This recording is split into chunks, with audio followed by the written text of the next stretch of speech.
প্রিয় দর্শক, সবাইকে স্বাগত জানাচ্ছি ডয়চে ভেলে বাংলার ফেসবুক লাইভে। আমি অমৃতা পারভেজ আছি আপনাদের সঙ্গে। আজ আমরা কথা বলবো বাংলাদেশের নির্বাচন নিয়ে। আমার সঙ্গে আছেন সহকর্মী জুবাইর আহমেদ এবং সহকর্মী অনুপম দেব কানুনগো। প্রথমেই আজকে আপনারা জানেন, একটু আগেই প্রধান উপদেষ্টা ডক্টর মোহাম্মদ ইউনূস নির্বাচনকে ঘিরে কিছু কথা বলেছেন, সবাইকে আহ্বান জানিয়েছেন নির্বাচনে অংশ নেওয়ার জন্য এবং যাতে এটা সুষ্ঠু এবং নিরপেক্ষ একটি নির্বাচন হয় সেজন্য রাজনৈতিক দলগুলোর প্রতি আহ্বান জানিয়েছেন। তবে একটা কথা উনি বলেছেন, সেটা হচ্ছে একটা শঙ্কার কথা বলেছেন যে ভুয়া এবং অপতথ্য নিয়ে। সেসব বিষয় নিয়ে আমি একটু কথা বলবো অনুপম দেব কানুনগোর সাথে। অনুপম, স্বাগত আপনাকে আমাদের লাইভে। প্রথমে যেটা আপনার কাছে জানতে চাই যে প্রধান উপদেষ্টা সবাইকে আহ্বান জানিয়েছেন ভোটে অংশ নেওয়ার জন্য এবং তিনি এটাও জানিয়েছেন যে সংস্কারের পক্ষে থাকতে হলে হ্যাঁ ভোট দিতে হবে, সেটাও বলেছেন। কিন্তু পাশাপাশি একটা জিনিস উনি বলেছেন যে ওনার কাছে মনে হয়েছে যে একটা শঙ্কা আছে, কারণ কোনো গোষ্ঠী তারা অপতথ্য ছড়াচ্ছে এবং রাজনৈতিক দলগুলো যাতে এ ব্যাপারে এগিয়ে আসে এবং ওনাকে ওনার একার পক্ষে, মানে সরকার একার পক্ষে আসলে এটা সম্ভব না। সেই জায়গা থেকে যদি আপনার কাছে মনে হয় যে এক্ষেত্রে সরকারের আসলে চ্যালেঞ্জগুলো কি কি নির্বাচনটাকে সুষ্ঠু এবং নিরপেক্ষ করার জন্য? এই একটা গোষ্ঠীর কথা কিন্তু আমরা শুধু এইবারই যে প্রথম প্রধান উপদেষ্টার মুখ থেকে শুনছি সেরকম না। আমরা বিএনপির চেয়ারপারসন তারেক রহমান বিভিন্ন বক্তৃতায় গিয়ে একটা গোষ্ঠীর কথা বলেছেন। জামায়াতে ইসলামীর আমির ডাক্তার শফিকুর রহমান তিনিও নির্বাচনী প্রচারণায় গিয়ে একটা গোষ্ঠীর কথা বলেছেন। তো সকলেই আসলে এই একটা গোষ্ঠীর কথাই বলছে এবং সম্ভবত প্রত্যেকেই প্রত্যেকের দিকে আঙ্গুল তুলছে যে তারা নির্বাচন বানচালের বা কোনো এক ধরনের ব্যাঘাত সৃষ্টি করার চেষ্টা করছে। কিন্তু এইবারের আজ যে জাতির উদ্দেশ্যে ভাষণ দিলেন প্রধান উপদেষ্টা, সেটা কিন্তু অন্য ভাষণগুলোর চেয়ে একটু আলাদা। কারণ প্রথমত হচ্ছে যে এটাই সম্ভবত তার শেষ ভাষণ এবং তিনি বারবার এই প্রতিশ্রুতি ব্যক্ত করেছেন। আপনি জানেন, আমরা যখন আমি এবং আমার সহকর্মী জুবাইর আমরা সম্প্রতি বাংলাদেশ থেকে ঘুরে এসেছি, নির্বাচনের বিভিন্ন সংবাদ কভার করেছি এবং আমি জানি না জুবাইরের কথা, অন্তত আমি আমার কথা বলতে পারি যে যে জায়গায় গিয়েছি প্রতিটা জায়গায় হচ্ছে সাধারণ মানুষ জিজ্ঞেস করেছেন যে নির্বাচন কি হচ্ছে, এবং সেটা কিন্তু বেশি দিন আগের কথা না, সপ্তাহখানেক আগের কথা। তার মানে তাদের মধ্যেও একটা সংশয় রয়ে গেছে সে বিষয়ে। সবার মধ্যেই আসলে সংশয় ছিল। এখন প্রধান উপদেষ্টা আজকে যেই কথা বললেন, অন্তত এটা নিশ্চিত করে বলা যায় যে নির্বাচন হচ্ছে, যদি বড় ধরনের কোনো ঘটনা না ঘটে। এবং সেই বড় ধরনের ঘটনা, যাতে সহিংসতার ঘটনা বা গন্ডগোল না ঘটে, সেই বার্তাটাই কিন্তু পুরোটা সময় ধরে প্রধান উপদেষ্টার বক্তব্যে এসছে। আপনি যেটা বললেন যে শুধুমাত্র অনলাইনে নানা ধরনের গুজব সৃষ্টি করে উস্কানি দেয়া, এইটার বিরুদ্ধে তিনি যেমন রাজনৈতিক দলগুলোকে আহ্বান জানিয়েছেন, তিনি কিন্তু অফলাইনে, অর্থাৎ আমরা এর আগে নির্বাচনে দেখতাম যে বিভিন্ন জায়গায়, বিশেষ করে ঢাকার বাইরে যেখানে রিমোট এরিয়া, প্রত্যন্ত অঞ্চল, সেখানে খুব বেশি নিরাপত্তা দেওয়া সম্ভব হয় না, সেই সব জায়গায় কিন্তু ভোটকেন্দ্র দখল, মারামারি, সহিংসতা, হতাহতের ঘটনাও ঘটেছে। এইবার তিনি সেটাও কিন্তু রাজনৈতিক দলগুলোকে একেবারে রাজনৈতিক দলগুলোর প্রধানদের তিনি আহ্বান জানিয়েছেন যে আপনারা কেন্দ্র থেকে শুরু করে তৃণমূল পর্যন্ত কর্মীদেরকে আপনারা এটা জানিয়ে দিন যাতে কোনো ধরনের কোনো সহিংস আচরণে তারা না জড়ান। তো এই ধরনের শঙ্কাগুলো আসলে আছে তার বক্তব্যে, কিন্তু এর আগে যেটা স্পষ্ট ছিল যে তিনি এক ধরনের কি বলবো, এটা এক ধরনের লিখিত বক্তব্য, যেটা বলার কথা সেটা বলে গেছেন। কিন্তু আজকে শুনে যেটা মনে হলো যে নির্বাচনটাকে সুষ্ঠু করার জন্য ওনাদের যতগুলো অ্যাক্সেসরিজ আছে, নির্বাচন কমিশন আছে, আইন শৃঙ্খলা বাহিনী আছে, সেগুলোর বাইরে আসলে জনগণ এবং রাজনৈতিক দলগুলোকে তিনি আহ্বান জানাচ্ছেন অনলাইন অফলাইন সব জায়গায় সক্রিয় থাকার জন্য। সেটাই। ধন্যবাদ অনুপম, আপনার কাছে আবারও আসবো। প্রিয় দর্শক, আপনারা কে কোথা থেকে লাইভটি দেখছেন এবং আপনাদের যদি কোনো প্রশ্ন থেকে থাকে জানান মন্তব্যে। এবার আমি একটু জুবাইর আহমেদের কাছে যেতে চাই। জুবাইর, আপনিও তো কেবলই ঘুরে আসলেন বাংলাদেশ থেকে, তো সেখানে গিয়ে আপনার কি মনে হয়েছে আইন শৃঙ্খলা পরিস্থিতি কেমন? এবং গত কয়েকটি নির্বাচন আপনি কভার করেছেন ডয়চে ভেলের হয়ে, সেই যদি তুলনামূলক আলোচনা করি আমরা, যে সহিংসতার দিক থেকে তখন বেশি ছিল নাকি এবার বেশি, তো আপনার কাছে কি মনে হচ্ছে যে আইন শৃঙ্খলা পরিস্থিতির দিক দিয়ে কি অবস্থা এখন নির্বাচনের আগে? দেখেন, আপনি যদি আগের নির্বাচনগুলোর সঙ্গে আমার তুলনা করতে বলেন, এটা একটু ভিন্ন। কারণ হচ্ছে যে 2008 সাল, 2014 সাল একটু ভিন্ন প্রেক্ষাপট ছিল, 2018 সাল ভিন্ন প্রেক্ষাপট ছিল, আবার 2024 সাল ভিন্ন প্রেক্ষাপট ছিল। তো আমার প্রেক্ষাপটগুলো বলে সেটা বলতে হবে। তার আগে আমি বলি যে এই নির্বাচন সার্বিকভাবে বলতে গেলে এই নির্বাচন অনেক আলাদা। এই নির্বাচন আলাদা একটি কারণ, সেটা হচ্ছে যে গণভোট। আমরা হয়তো গণভোটের আলোচনায় পরে আসবো, কিন্তু আইন শৃঙ্খলা পরিস্থিতির যে বিষয়টি আপনি বললেন, যে এমনিতে আপনি জানেন যে গত 17-18 মাসে আইন শৃঙ্খলা পরিস্থিতি একটি স্বস্তির জায়গায় আনার জন্য এই সরকারের প্রচেষ্টা ছিল। কিন্তু আমরা দেখেছি যে আপনি যদি ক্রাইম রেটের হিসাব করেন, আপনি যদি দেখেন যে কি পরিমাণ হত্যাকাণ্ড কিংবা হচ্ছে সহিংসতা হয়েছে, সেই অনুযায়ী কিন্তু অনেক, এবং সেটির প্রধান কারণ যেটি আমার কাছে মনে হয়, যেহেতু একটি মানে একটি অভ্যুত্থান হ্যাঁ বা অভ্যুত্থান হয়েছে, একটি নির্বাচিত সরকার নেই, এবং আপনি জানেন পুলিশ প্রশাসনের সঙ্গে জনতার একটি মুখোমুখি অবস্থান ছিল সেই অভ্যুত্থানের সময়, এবং তারপরে পুলিশ প্রশাসন তার জায়গায় একটি স্বস্তিমূলক জায়গা থেকে তারা কাজটি করবে সেই জায়গাটি তৈরি করাও একটি সময় সাপেক্ষ ব্যাপার, এবং আমার কাছে মনে হয় যে একটি নির্বাচিত সরকার আসলেই বিষয়টি আরো আরো মানে সুশৃঙ্খল হবে। স্থিতিশীল হবে। আর আপনি যেটি মানে পার্থক্য বলছেন বিভিন্ন নির্বাচন, দেখেন 2008 সালে মানে একটি বিশেষ পরিস্থিতির পরে একটি নির্বাচন হয়েছে এবং সেখানে সব দল অংশগ্রহণ করেছে এবং একটি নির্বাচন হয়েছে, এবং সেইখানে আমরা যেই নির্বাচন বলতে যেই ভাইব্রেন্সগুলো দেখি সেইটা সেই নির্বাচনে ছিল।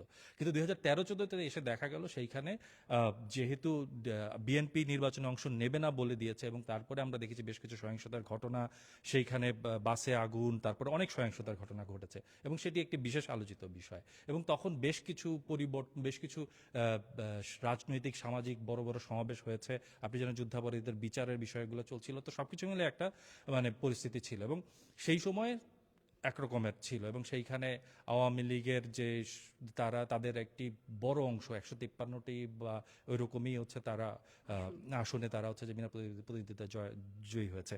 2018 সালে আমরা দেখলাম 2018 সালের নির্বাচনের আগে বিএনপির অনেক নেতাকর্মীকে গ্রেফতার করা হলো এবং তারা জেলে ছিলেন, এবং মানে এই এবং তাদের অনেকের বিরুদ্ধে গুম তারপরে হত্যা নানান রকমের মামলা দেওয়া হয়েছিল, এবং সেই পরিস্থিতিতে তারপরে বিএনপি অংশ নিয়েছে, কিন্তু সহিংসতা আমরা বলতে আমরা 2013-14 সালে যেটি দেখেছি তার চেয়ে কম ছিল। কিন্তু আবার 2024 সালে যেখানে হচ্ছে যে বিএনপি একেবারে অংশই নেয়নি, বেশ অনেকগুলো দল অংশ নেয়নি, এবং সেখানে দেখা গেছে যে আমরা সেরকম সহিংসতা হয়তো দেখিনি তুলনামূলক আপনি যদি হিসাব করেন। আর এবারের যেই সহিংসতা যেটি বললাম এটি একটি বিশেষ পরিস্থিতিতে, একটি অভ্যুত্থান পরবর্তী সময়, এবং সেই সময়ে আইনশৃঙ্খলা পরিস্থিতি এমনিতেই অনেক টালমাটাল ছিল, এবং সেই পরিস্থিতিতে আমরা দেখেছি যে বেশ কিছু ক্রাইম বিভিন্ন জায়গায় হয়েছে। এই সরকারের পক্ষ থেকে, এই সরকারের আইনশৃঙ্খলা বাহিনী তারা যেটি চেষ্টা করেছে যে অনেক জায়গায় অস্ত্র লুট হয়েছে সেই অস্ত্রগুলো উদ্ধার করা, তারপরে সেইগুলো তারা বিভিন্ন অপারেশন করেছে, কিন্তু এখনো যেটি বলা হচ্ছে যে অনেক অস্ত্র হয়তো উদ্ধার হয়নি, অনেক সন্ত্রাসী হয়তো এখনো বাইরে আছে।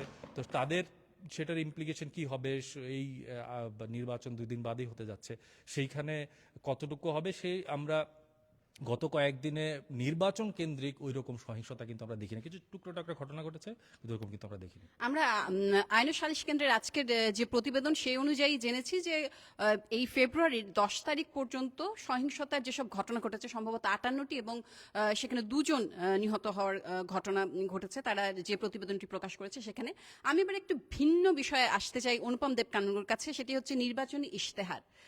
অনুপম, আপনার কাছে আমার প্রশ্ন যে এবার রাজনৈতিক দলগুলো অন্য যদি নির্বাচনগুলোর দিকে তাকাই তাহলে দেখি যে নির্বাচন ইশতেহার অনেক আগে মানে প্রচারণা শুরু হওয়ার ঠিক মানে 2-1 দিনের মধ্যেই তারা নির্বাচন ইশতেহার দেয় এবং সেটাকে কেন্দ্র করেই প্রচারণাগুলো চলতে থাকে। কিন্তু এবার একটু ভিন্নভাবে আমরা দেখলাম যে প্রথমে এনসিপি হয়তো নির্বাচনী প্রচারণা শুরু হওয়ার 1 সপ্তাহ পরে তাদের ইশতেহার প্রকাশ করলো, তারও 1 সপ্তাহ পর হচ্ছে জামায়াতে ইসলামী, এবং ঠিক মানে নির্বাচনী প্রচার শেষ হবে তার 2 দিন আগে বিএনপি। তো নির্বাচন ইশতেহারে এবার এত দেরি হলো কেন, বা তাদের তাহলে প্রচারণায় কি বিষয় উঠে আসলে দুটোর মধ্যে পার্থক্য আছে কিনা, এই বিষয়গুলো একটু আপনার কাছে আমি একটু স্পষ্ট হতে চাই। এটা আসলে ধারণা করে বলা সম্ভব, এটা তো আর একদম স্পষ্ট করে বলা সম্ভব না, কারণ রাজনৈতিক দলগুলো যেটা বলছে যে তারা লিপিবদ্ধ করতে গিয়ে বা নির্বাচন কবে হবে এই ধরনের অনিশ্চয়তা ছিল, নানা কারণে তাদের সেটা দেরি হয়েছে। কিন্তু আপনি ঠিকই বলেছেন যে এর আগের নির্বাচনগুলোতে আমরা যেটা সাধারণত হওয়ার কথা যে ইশতেহারটা প্রচারণা শুরুর একেবারে শুরুর দিকে দেওয়ার কথা, এবং ইশতেহারে তাদের যে প্রতিশ্রুতি থাকে সেইটা নিয়ে আসলে জনগণের কাছে গিয়ে ভোট চাওয়ার কথা। আমার কাছে যেটা মনে হচ্ছে যে এবার আসলে নির্বাচনটা অনেকটা ইশতেহারের বদলে তাদের যেই আগে থেকে যে অবস্থানটা সেই অবস্থানের উপর ভর করে তারা জেতার চেষ্টা করছেন। যেমন বিএনপি অনেকটাই আওয়ামী লীগ যেহেতু এখন নেই, বিএনপির মধ্যে এক ধরনের ধারণা আছে যে তারা হচ্ছেন বৃহত্তম দল এই মুহূর্তে। জামায়াত ইসলামী আসলে যত জোটই করুক বিএনপির ধারে কাছেও ভোট পাবে না, সেটা আমরা বিএনপির যে শীর্ষ নেতৃত্ব তাদের মুখ থেকেও আমরা শুনতে পাই যে তারা বিপুল সংখ্যাগরিষ্ঠতায় জিতবেন। সুতরাং বিএনপি আসলে ওই ধরনের আর্জ ফিল করেনি যে তাদেরকে একটা ইশতেহার দিতে হবে। বিএনপির পক্ষ থেকে আমরা এমনিতে দেখেছি যে ফ্যামিলি কার্ড, কৃষক কার্ড, এই ধরনের নানা ধরনের কথাবার্তা বলা হয়েছে, কিন্তু আনুষ্ঠানিকভাবে বিভিন্ন দফার ইশতেহার ঘোষণা করা সেটা হয়তো তারা আনুষ্ঠানিকতা হিসেবে একটা দিতে হয়, সেজন্য একেবারে শেষে এসে দিয়েছেন। বাকি দলগুলো কিন্তু সেই রকম, আপনি যদি এনসিপিকে দেখেন, এনসিপি কিন্তু শেষ পর্যন্ত জানতোই না যে তারা আসলে কোন জোটের সাথে যাচ্ছে, একেবারে শেষ মুহূর্তে এসে তারা জামায়াতের সাথে গিয়েছে। পুরো 1 বছর ধরে তারা বিভিন্ন আলোচনা করেছে, কখনো 300 আসনে তারা একক প্রার্থী দিবে, কখনো হচ্ছে সংস্কার জোট গঠন করেছে এবি পার্টি এবং আরেকটি দল রাষ্ট্র সংস্কার আন্দোলনের সঙ্গে মিলে। তারপরই আবার তারা কখনো শুনছি বিএনপির সাথে যাবে, তারপরই তারা ঘোষণা দিল জামায়াতের সঙ্গে যাবে। সুতরাং এই অবস্থায় আসলে ইশতেহার দেওয়া তো আসলে সম্ভব না। তারাও ইশতেহার দিয়েছে, তাদের এক ধরনের ধারণা আছে যে তারা গণ অভ্যুত্থানে নেতৃত্ব যারা দিয়েছে তাদের গড়ে তোলা দল। সুতরাং তাদের আসলে জনগণ চিনে তারা আসলে কি চায়, তারা সংস্কার চায়, বিচার চায়। আর জামায়াতে ইসলামী তো আপনি জানেননি যে শুরু থেকেই চেষ্টা করছিল তারা যে ইসলামপন্থীদের সব ভোট একটা বাক্সে নিয়ে আসার জন্য। সুতরাং তারাও আসলে মানুষের কাছে কি পৌঁছে দিতে চায় সেটা আসলে তারা মনে করছিল তারা পরিষ্কার। সুতরাং প্রতিটা দলই আসলে আগে থেকেই পরিষ্কার ছিল, একটা আনুষ্ঠানিকতা একটা ইশতেহার দিতে হয়। তো সেই ইশতেহারটা আমি যদি একটু বলি যে অনেকগুলো দলের ইশতেহারে আসলে ইশতেহারে সবসময় ভালো জিনিস থাকে। লিখিত যে ইশতেহারগুলো সেগুলোতে অনেক চিন্তা ভাবনা করে ইশতেহার দিতে হয়। প্রতিশ্রুতি দুই ধরনের থাকে, একটা হচ্ছে লিখিত প্রতিশ্রুতি আর একটা হচ্ছে অলিখিত প্রতিশ্রুতি। লিখিত প্রতিশ্রুতিগুলো আসলে ইশতেহার আকারে তারা দেন বিভিন্ন রাজনৈতিক দল, এবং সেই লিখিত প্রতিশ্রুতির একটা সমস্যা হচ্ছে, সুবিধাটা হচ্ছে যে জনগণ জানে আপনি কি কি করবেন, আর অসুবিধাটা হচ্ছে একই জিনিস, জনগণ জানে আপনি কি কি করবেন। সুতরাং আপনাকে সেটা বাস্তবায়ন করতে হবে, অথবা 5 বছর পরে আপনাকে সেই প্রশ্নের মুখে, বিরোধীদের প্রশ্নের মুখে পড়তে হবে আপনি এটা বলেছিলেন, এটা করেননি। অলিখিত প্রশ্নে যে ইশতেহার, সেটার সুবিধাটা হচ্ছে যে আপনাকে কোনো কিছু বাস্তবায়ন করার জন্য প্রতিশ্রুতিবদ্ধ থাকতে হয় না। যেমন আপনি কোনো একটা জায়গায় গেলেন, এটা কাদের জন্য থাকে আসলে? যারা নিম্ন আয়ের মানুষ, ভোট ব্যাংক যারা নিম্ন আয়ের মানুষ, সংখ্যালঘু, পিছিয়ে পড়া জনগোষ্ঠী, নারী। সুতরাং আপনি নারীদের কাছে গিয়ে নারীদের কাছে নিজেকে আকর্ষণীয় করে তোলার জন্য নানা ধরনের প্রতিশ্রুতি দিয়ে আসলেন। সংখ্যালঘুদের কাছে গিয়ে আপনি সেরকম প্রতিশ্রুতি দিয়ে আসলেন। এরকম যেখানে যা পারবেন সেই প্রতিশ্রুতি দিবেন, সেটা আপনার লিখিত ইশতেহারে থাকতে হবে না। এখন বিএনপির যে ইশতেহার, সেই ইশতেহারের মধ্যে আমরা প্রথমেই দেখতে পাচ্ছি যে 10 বছরের বেশি কেউ প্রধানমন্ত্রী থাকতে পারবেন না। এটা অনেকেই প্রশংসা করছেন, কারণ বিএনপিতে আপনি জানেন যে এই মুহূর্তে তারেক রহমান আছেন, তার মা বেগম খালেদা জিয়া, তিনি বাংলাদেশের প্রথম নারী প্রধানমন্ত্রী ছিলেন, দীর্ঘদিন তিনি প্রধানমন্ত্রী ছিলেন। তার বাবা জিয়াউর রহমান, তিনিও বাংলাদেশের প্রেসিডেন্ট ছিলেন। সুতরাং পারিবারিক যে ঐতিহ্য, অনেকেই আসলে আশা করছিলেন না যে বিএনপির পক্ষ থেকে এই ধরনের একটা উদ্যোগ নেওয়া হবে। কিন্তু এটিকেই আবার জামায়াত ইসলামী প্রধান অস্ত্র হিসেবে বলছে যে এটা রাজতন্ত্রের অবসান হোক, মানে এই যে চলছে পরিবারতন্ত্র, এবং সেটার অবসান তারা চায়। সেটা তো আসলে এখন বিএনপির পক্ষ থেকে বলা হচ্ছে যে এখন যদি জনগণ মনে করে যে তারেক রহমানের পরে জাইমা রহমান দায়িত্ব নেবেন, সেটা জনগণ মনে করলে কি করার আছে, সেটা হচ্ছে তাদের বক্তব্য। কিন্তু মানে বিএনপি যে এই কথাটা বলেছে, বিএনপির বিরুদ্ধে বারবার এই অভিযোগ, বিএনপি এই কথাটা বলেছে, এটা অনেকেই প্রশংসা করছেন। শেষ পর্যন্ত কি হয় দেখা যাবে, কিন্তু লিখিত ইশতেহারে আছে।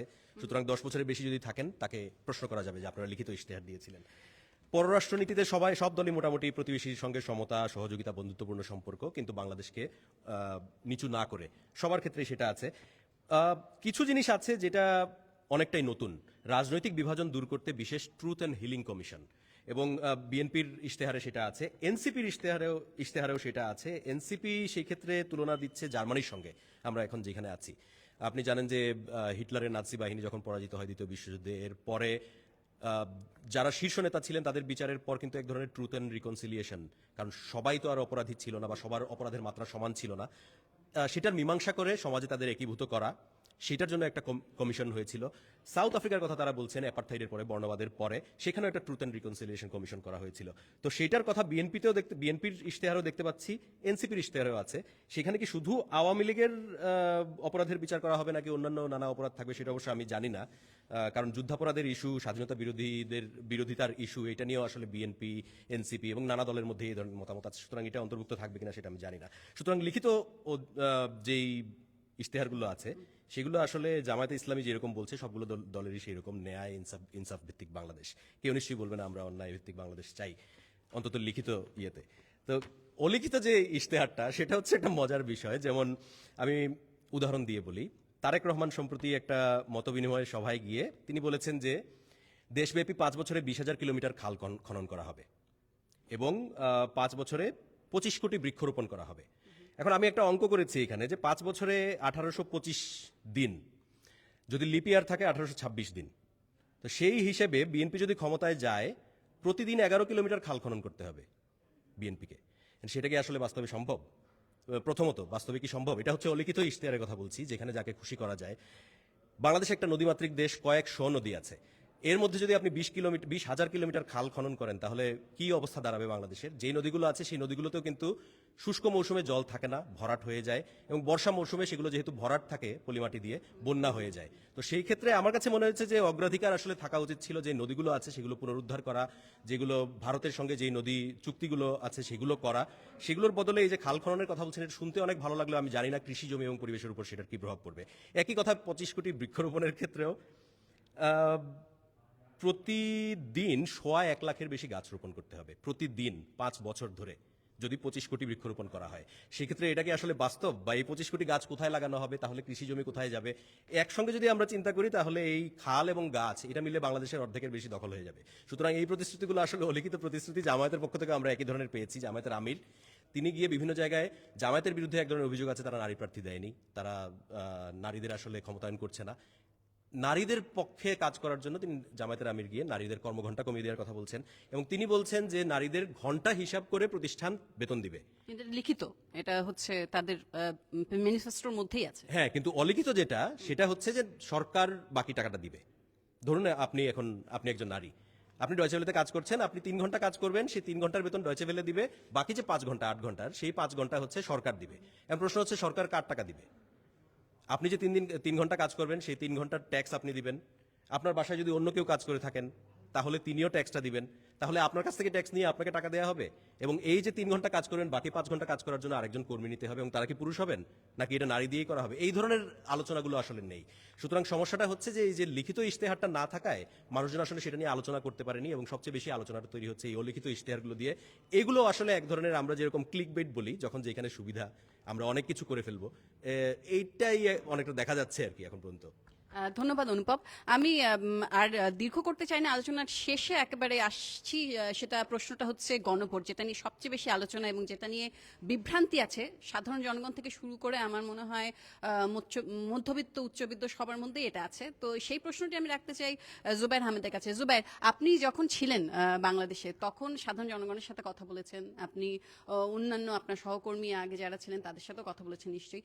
তো তাদের মধ্যে গণভোটের ব্যাপারটা কি স্পষ্ট, যে হ্যাঁ ভোট দিলে কি হবে এবং না ভোট দিলে কি হবে? এবং এমনকি আপনি সংসদ কমিশনের প্রধান যে আলী রিয়াজ স্যারের সাথেও কথা বলেছেন, তো তার কাছ থেকে কতটুকু জানলেন আপনি এই সম্পর্কে?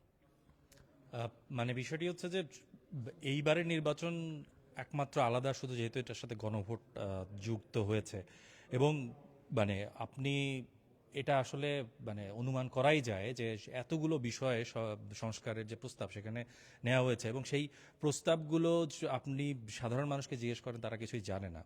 তো সাধারণ মানুষ যেহেতু জানে না, তারা জানে না আসলে এটার দিলে কি হবে না দিলে হবে, দু একটি বিষয় তো তারা জানে, তারা বাকিগুলো তারা জানে না, এটি একটি বিষয়। দ্বিতীয়ত হচ্ছে যে শুধু তারা নয়, আমি রাজনৈতিক যারা নেতৃবৃন্দ আছে তাদেরকেও আমি বলেছি যে আপনারা যারা সংস্কার চাইছেন, তা আপনারা তো বলছেন যে সংস্কার হচ্ছে মানে জরুরি মানে জন্য, কিন্তু মানুষ তো সেটি জানে না, তাহলে কি হবে? তাহলে বলে যে মানুষ এটা বুঝছে যে সংস্কার একটা প্রয়োজন, এই কারণে হচ্ছে যে আমরা সংস্কার রেখেছি, কারণ ভেতরে কি আছে না আছে সেটা আমরাও জানি যে তা আমরা পৌঁছাতে পারিনি। সরকারের যারা আছেন, আপনি বলছিলেন যে ঐক্যমত্য কমিশনের যে সহসভাপতি আলী রিয়াজ তার সঙ্গে আমি কথা বলেছি, তাকেও আমি প্রশ্ন করেছি, তিনিও বলেছেন যে মোটা দাগে মানুষ বুঝতে পারছে যে একটা পরিবর্তন দরকার, সেই পরিবর্তনের জন্য এটা করা, এবং সেইখানে এই মানুষ বুঝতে পারছে না। তো প্রশ্নটা হচ্ছে যে মানুষ বুঝতে পারছে না এরকম এতগুলো বিষয় নিয়ে আপনি যখন সংস্কারের একটি প্রস্তাব করছেন এবং সেটি যখন ভোটে যাচ্ছে এবং সেখানে মানুষ না বুঝে ভোট দিচ্ছে, তারা মোটা দাগে হয়তো বুঝছে যে হ্যাঁ হয়তো সংস্কার একটা দরকার দেশে, যেহেতু একটা কর্তৃত্ববাদী যে সিস্টেম একটি, সেটি আসলে বা আমাদের যে এখনকার যে সিস্টেম সেখানে একটা কর্তৃত্ববাদের সুযোগ আছে, সেই সুযোগটাকে যেন না থাকে সেটার জন্য সংস্কার দরকার। এখন বিষয় হচ্ছে যে এই সবগুলা বিষয় কি সেটি অ্যাড্রেস করে? যেমন আপনি যেমন হচ্ছে যারা আপনি যারা হচ্ছে যে নারী নেত্রী আছেন তাদের সঙ্গে আমি কথা বলেছি, তারা বলছে যে 1/3 নারীদের অংশ মানে ইয়ে থাকবে, হ্যাঁ সেটি হবে 2040 সাল নাগাদ। তাহলে আমরা এখনই কেন সেটি বললাম না যে এখনই সেটা করা দরকার? সেটির একটি উত্তর দিয়েছেন ডক্টর আলিজা, তিনি বলেছেন যে আমি তো বলিনি যে 2040 শুধু অপেক্ষা করো, তোমরা চাইলে কালকেও করতে পারো। তো এখানে আসলে কথার মারপ্যাচ আছে।